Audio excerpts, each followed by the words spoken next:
Okay, welcome. We'll be looking at how to add tests to a React application that is built using Vite.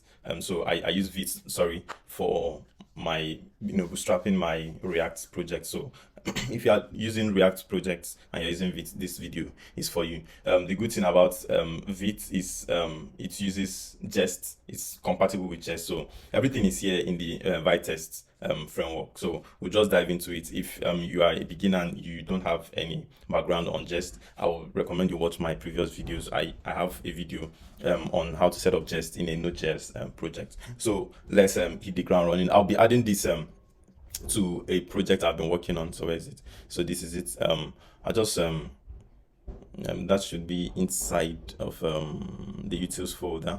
Yeah, where I have the helpers. So I'll just add the name of the file or the test file, which is going to be helpers.test.ts. That should work. And then let's come back here and go to the get started. You need to install Vitest as a development dependency. So we'll just do that immediately. So paste the command. I copied the command from here just in case you missed it. So here is it. npm install -d and Vitest. Then come back here. Let's hit enter so that the installation is done for us. Now there's a few configuration that you need to do just to make sure everything runs fine. But for now, let's add this test scripts. Okay. So let's add the test script. I need to apply a little force, so let's do apply a little force. So it's asking me to install it with some force. Just for compatibility's sake. So let's go into the package.json file. So where is it? Package.json. Okay, good. Now inside of the tests, okay, we don't even have a test script here, so I'll just paste it inside of here, test, like so. So normally if you do it with Jest alone, you'll be replacing here with Jest, but since we are doing Vitest, it's important to use Vitest. Now the good thing about using Vitest is it's going to stand like a watchman for you, so it keep watching, and as you make changes to your test, it's going to continuously run to tell you when you have made a mistake or when it passed, stuff like that, so you don't have to restart it every time like you would have. So like I said, we'll need to do a few configuration or stuff like that for this to work really well. So let's go back first and write some tests. Okay.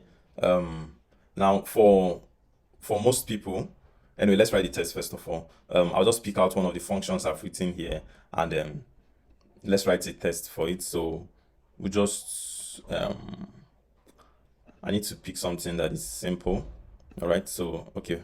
So for example, this is okay. This is for capitalizing string. So this should work fine for me. So let's come back here, and then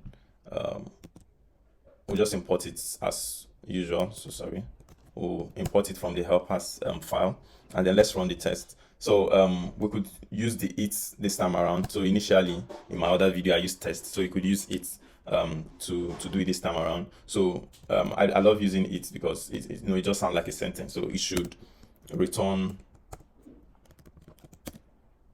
a capitalized word, stuff like that. Okay, now inside of here we want to now do the expect. So we expect capitalize, passing something. So we can pass in, say, my name, Ebere, and we're saying we expect this to be EBERE. So that's capitalized. Now I was talking about making some configuration. So for now it is telling us that it is not defined. We need to probably install at Jest and all that, but you notice that even if you install Jest, it wouldn't work. So the simple reason is we either need to configure our vite.config here and make everything global, or we just import it from import it from Vitest. So that's exactly what we'll do. So we import, and then we're importing from Vitest. And what are we importing? We're importing it, and then we're importing expect, like that. All right. Save. So as soon as we save, we want to do an npm test, like so. Hit enter, and so our test should run for us. Now the test field. So what could be the reason. So okay, we have an error, and here it's telling us that it expected that this barrier here should be equal to this, but here's the issue. So in the function, which is why it's important in write test, we have a space in between, just at the beginning of the barrier here, which tells us why it's really important that we write test. All right, so here's the test we've written. So there's nothing wrong with our test. Well, it shows that we need to go and fix our function. So what's the problem here? We need to trim out the empty spaces here. So once we get this space off, our code should be fine. So back here in the capitalized function, I need to do a dot trim to remove any empty spaces. So once we save this, our test runs again and everything passes. So you can do this for as many of your functions as possible. It's also possible to do this for components. So basically what you need is to test for what you expect to be the answer and what you do not expect. So for example, I could also check, so we could also do another test on this, and we want to check this. So for example, we could say this should not return an uncapitalized word, you know. So or we could say it should not return a lowercase word. So that's better, a lower case word, like that. So for this, we want to say not here. So let's add the dots here. So we are saying it expects that capitalizing this should not be this. All right, so we save it and it runs. So this test is passing. Now if it runs otherwise, so if for example for some reason our test breaks in some way, you will notice that it will run into an error. So that's what I just demonstrated here. So it expected that this should be equal to this, but now it is not equal to what it's supposed to be. So it's supposed to be equal to lowercase, or not supposed to be equal to lowercase error here. Now we could also add another test checking. We are checking that it should not return an uppercase word. Okay, so we're expecting that this should not be equal to this, like so. So we save it. You see the 3 is passing, but if we make any change here and make it a lower e, save it,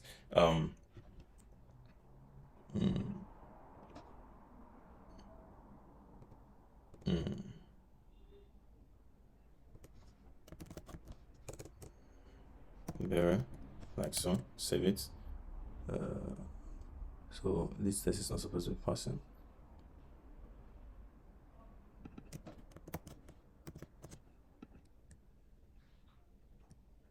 Save it. So it's passing. Okay, we this should not pass, honestly. So yeah, so when we run this test, great, when we run this test like so, I think I was not messing it up. So it expects that this should be this, it should give us an error, but expect that this should not be this. So I think I just mixed up everything here. All right, so that's correct. So at this rate, it should pass. So it expects that this should not also be equal to this, so it should keep passing. All right, so that is it. So you could write as many tests as possible for just one function. Forgive my messing things up. And that is how you add tests to your React application if you use Vite. So this is Vitest. Thank you. Please like, share, and subscribe. I'll see you in my next tutorial.